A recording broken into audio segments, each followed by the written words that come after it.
ABD ile Çin arasında artan teknoloji gerilimine bu kez de peruk eklendi.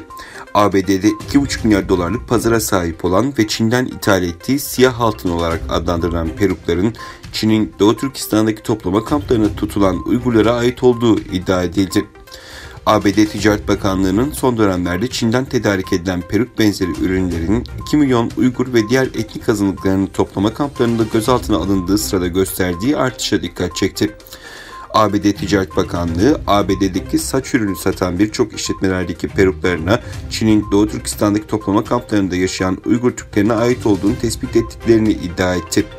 Ticaret Bakanlığı'nın Çin'in ürettikleri ürünleri inceleme altına aldığı ve Çin'e konuyla ilgili uyarıda bulunduklarını belirtti. ABD Gümrük ve Sınır Koruması geçen aylarda Çin'de üretilen 800 bin dolar değerindeki 13 ton saça el konulduğunu ifade etti.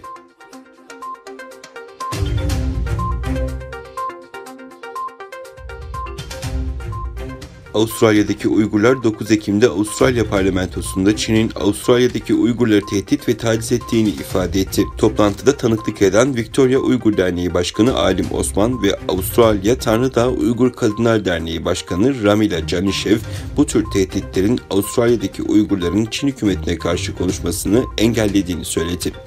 Guardian'a göre toplantıda Alim Osman, Uygurların karşılaştığı endişelerini dile getirerek "Vatanımdaki halkım adına konuşursam aileme misilleme yapılacağından endişeleniyorum. Özgür ve demokratik bir ülkede yaşayan biri olarak kendimi suçlu hissediyorum. Bu Avustralya'da yaşayan Uygurlar için ortak bir duygudur," dedi.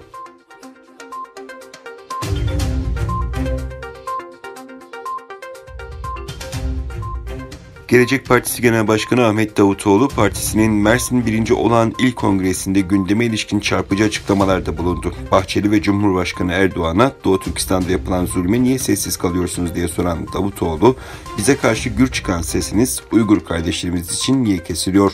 Hepinizin Doğu Türkistan davasını kendisinden öğrendiğimiz İsa Yusuf Aktekin'in emanetine niye sahip çıkmıyorsunuz? Hangi ekonomik çıkar için Çin'e sessiz kalıyorsunuz? Hani dünya 5'ten büyüktü? Çin'in o 5'in içinde olduğunu unuttunuz galiba. Hani Erdoğan mazlumların sesi, Bahçeli dış Türklerin hamisiydi. Bu nasıl bir esarettir, nasıl bir izzetsizliktir?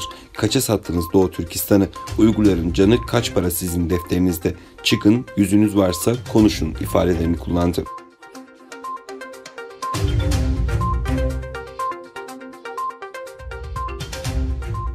ABD Dışişleri Bakanı Mike Pompeo, Çin'in Hindistan'ın kuzey sınırına on binlerce asker konuşlandırdığını söyledi. Pompeo, Fox News'e yaptığı açıklamada Çin'e karşı geliştirilen ittifakın 3 üyesi Avustralya, Hindistan ve Japonya'nın Çin Komünist Partisi'nin tehdidi altında olduğunu savundu. Hafta başında ABD, Avustralya, Hindistan ve Japonya ittifakı kapsamındaki görüşmeler için Tokyo'da bulunan Pompeo, Hindistan kuzey sınırında 60 bin Çin askerinin olduğunun farkında ifadesini kullandı. Pompeo açıklamasında ayrıca Çin'in yeni tip koronavirüs salgınına yanıtını eleştirdi. Bu ülkeyi fikri mülkiyeti çalmakla suçladı. ABD Dışişleri Bakanı Tokyo'daki toplantıdan önce Çin'in tehditkar askeri faaliyetlerine karşı İndo-Pasifik bölgesi ülkelerine birlik çağrısı yaparak "Dünya uzun zamandır Çin tehdidi altında. Şimdi bu konuyu ciddi bir şekilde ele almak zorundayız. Zayıflık gösterirseniz karşılığını alırsınız," demişti.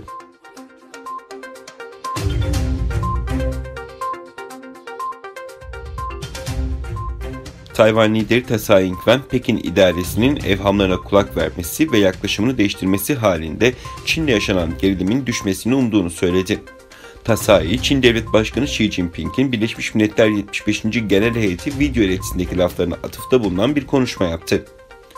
Tayvan lideri Xi'nin Çin'in asla hegemonya ve genişleme arayışında olmadığını dile getirdiği ileti için dünyada ve bölgedeki ülkeler Çin'in gelişen hegemonyasından evham ettiğinden bunun hakikatin başlangıcı olmasını ümit ediyoruz değerlendirmesini yaptı.